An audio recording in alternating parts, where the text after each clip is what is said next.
ಆತ್ಮೀಯ ಬಂಧುಗಳೇ,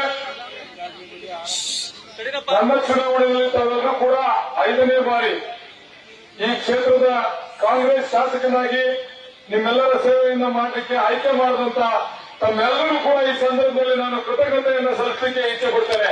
ಆತ್ಮೀಯ ಬಂಧುಗಳೇ, ನಾವು ಈ ಒಂದು ವೇದಿಕೆಯಲ್ಲಿ ಭಾಷಣ ಮಾಡತಕ್ಕಂಥ ಸಂದರ್ಭದಲ್ಲಿ ಕೆಲ ವಿಚಾರಗಳನ್ನು ಚರ್ಚೆ ಮಾಡಿದ ಕುದೂರಿನ ನಾಗರಿಕರ ವಿಚಾರವಾಗಿ, ಅದರಲ್ಲಿ ಪ್ರಮುಖವಾಗಿ ಇವತ್ತು ರಾಮಲೀಲಾ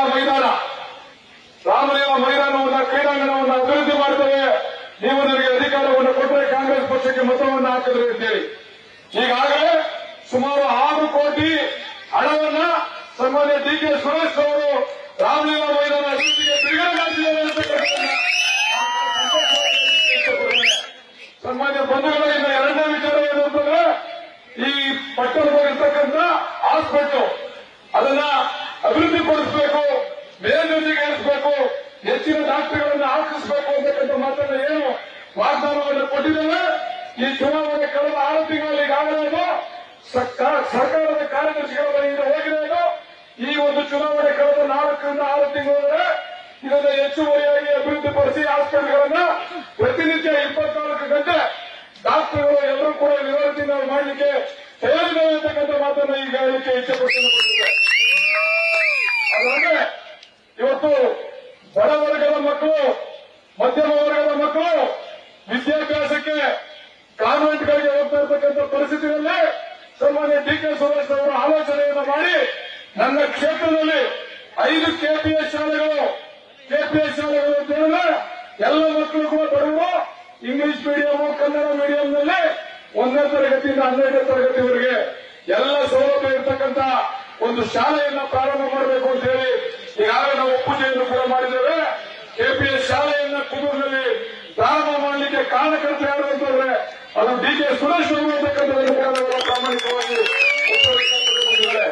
ಅದಲ್ಲದೆ ಈ ಪಟ್ಟಣದ ಅಭಿವೃದ್ಧಿಗೆ ಸುಮಾರು 6 ಕೋಟಿ ವೆಚ್ಚದಲ್ಲಿ ಸಂಪೂರ್ಣವಾಗಿ ಎಲ್ಲ ಕಡೆ ಕಾಂಕ್ರೀಟ್ ರಸ್ತೆಗಳಾಗಬೇಕು, ಚರಂಡಿ ಆಗಬೇಕು ಅಂತಕ್ಕಂಥ ಮಾತನ್ನ ಏನ್ ಕೊಟ್ಟಿದ್ದು ಈಗಾಗಲೇ ಅದು ಕೂಡ ಟೆಂಡರ್ ಪ್ರಕ್ರಿಯೆ ಹೋಗಿರ್ತಕ್ಕಂಥದ್ದು. 7 ವಾರ್ಡ್ಗೂ ಕೂಡ 1 ಕೋಟಿ ಹಣವನ್ನು ಕೊಡ್ತಕ್ಕಂಥ ತೀರ್ಮಾನವನ್ನ ಮಾಡಿದ್ದೇವೆ. 7 ಕೋಟಿ ಹಣವನ್ನು ಕೊಡಲಿಕ್ಕೆ ತೀರ್ಮಾನ ಮಾಡಿದ್ದೇವೆ. ನಿಮ್ಮ ವಾರ್ಡ್ನಲ್ಲಿ ನೀವು ಎಷ್ಟು ಮತವನ್ನು ಹಾಕಿಸ್ತೀರೋ ಮುಖಂಡರು ಅಂತ ನೋಡ್ತೇವೆ. ಪ್ರತಿ ವಾರ್ಡ್ಗೂ 1 ಕೋಟಿ ಕೊಟ್ಟಿದ್ದೇವೆ. ನೀವು ಎಷ್ಟು ಓಟ್ಗಳನ್ನು ಹಾಕಿಸ್ತೀರೋ ಪ್ರತಿ ವಾರ್ಡ್ ಇರತಕ್ಕಂಥದ್ದನ್ನ ಈ ಚುನಾವಣೆಯಲ್ಲಿ ನೀವೆಲ್ಲ ತೀರ್ಮಾನ ಮಾಡಬೇಕಾಗ್ತದೆ. ಬಂಧುಗಳೇ, ನಾವು ಕೋಳಿ ಕೇಳಕ್ಕೆ ಬಂದಿದ್ದೀವಿ, ಕೆಲಸ ಮಾಡ್ತೀವಿ, ಮತ ಹಾಕಿ ಅಂತ ಕೇಳಕ್ ಬಂದಿದ್ದೀವಿ, ನಾವು ಸುಳ್ಳು ಹೇಳಕ್ ಬಂದಿಲ್ಲ. ಬಂಧುಗಳೇ, ವೀರಪುರದಲ್ಲಿ ಸ್ವಾಮೀಜಿಯವರ ಗ್ರಾಮವನ್ನ ಯಡಿಯೂರಪ್ಪನವರಿದ್ದಂತ ಸಂದರ್ಭದಲ್ಲಿ ಅದನ್ನು ಅಭಿವೃದ್ಧಿಪಡಿಸಬೇಕು ಅಂತ ಹಣವನ್ನು ಮಂಜೂರು ಮಾಡಿದ್ರೆ ಅವರಿಗೆ ಅಡಿಕೆ ಇಳಿದ ತಕ್ಷಣನೇ ಯಡಿಯೂರಪ್ಪನವರ ಕೆಳಗೆ ಅಧಿಕಾರದಿಂದ ಇಳಿದ ತಕ್ಷಣನೇ ಅಭಿವೃದ್ಧಿಯನ್ನು ಕಡೆಗಾಣಿಸಿದ್ರು. ಒಬ್ಬ ಶಾಸಕರು ಒಂದು ಚರ್ಚೆ ಮಾಡಲಿಲ್ಲ ವಿಧಾನಸೌಧದಲ್ಲಿ, ಯಾಕೆ ನಿಲ್ಲಿಸಿದ್ರು ಅಂತ ಕೇಳಿಲ್ಲ.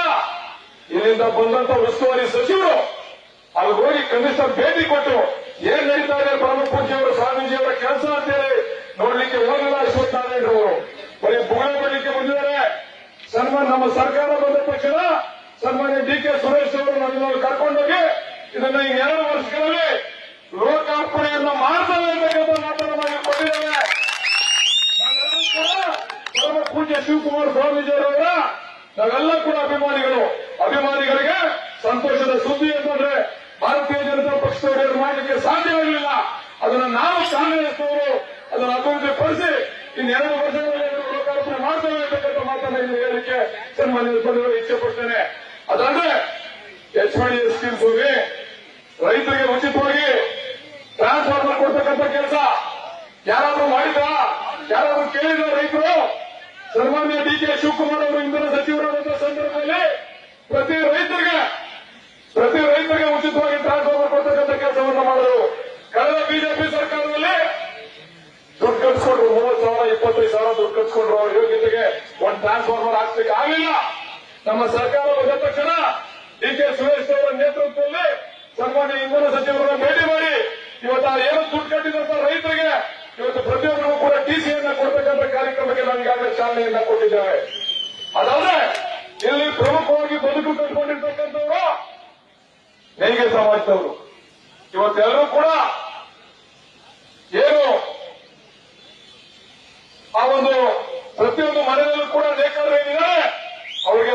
ಉಚಿತವಾಗಿ ಕರೆಂಟ್ ಅನ್ನು ಕೊಡಬೇಕು. ಅವರ ಜೀವನದ ಮಟ್ಟ ಕಷ್ಟ ಆಗಿದೆ, ಅವರಿಗೆ ಉಚಿತವಾದ ಕರೆಂಟ್ ಅನ್ನು ಕೊಡಬೇಕು, ಅವರ ಬದುಕಿಗೆ ಶಕ್ತಿ ತುಂಬಬೇಕು ಅಂತೇಳಿ ಸನ್ಮಾನ್ಯ ಎಚ್ ಎಂ ರೇವಣ್ಣ ಅವರು, ಡಿ ಕೆ ಸುರೇಶ್ ಅವರು ಸಿದ್ದರಾಮಯ್ಯನವರ ಹತ್ರ ಕರ್ಕೊಂಡೋಗಿ 10 HP ವರೆಗೂ ಕೂಡ ಉಚಿತವಾಗಿ ಯಾರು ಕೂಡ ಕರೆಂಟ್ ಬಿಲ್ ಅನ್ನು ಕಟ್ಟಲಿಕ್ಕೆ ಮಾಡಬಾರದು ಅಂತ ಹೇಳಿ ಅದಕ್ಕೆ ಅವಾಗ ಸಹಕಾರವನ್ನು ಕೊಟ್ಟಂತವರು. ಅದು ಕಾಂಗ್ರೆಸ್ ಸರ್ಕಾರ, ಅದು ರೇವಣ್ಣ ಅವರು, ಡಿ ಕೆ ಸುರೇಶ್ ಅವರು ಅಂತಕ್ಕಂಥದ್ದನ್ನು ನಾವ್ಯಾರು ಕೂಡ ಮರೆಯಲಿಕ್ಕೆ ಸಾಧ್ಯ ಇಲ್ಲ.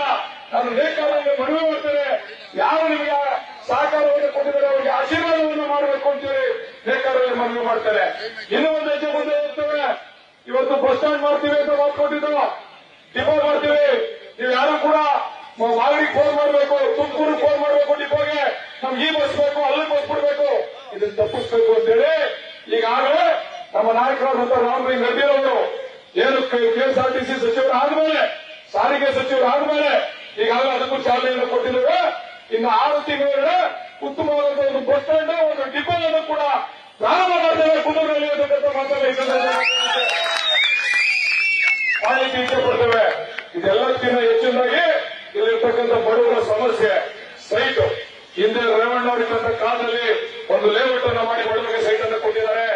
ಈಗಲೂ ಕೂಡ ಚರ್ಚೆ ಮಾಡಿದ್ದೇವೆ, ನಾವು ಈಗಾಗಲೇ ಜಾಗವನ್ನು ಗುರುತಿದ್ದೇವೆ.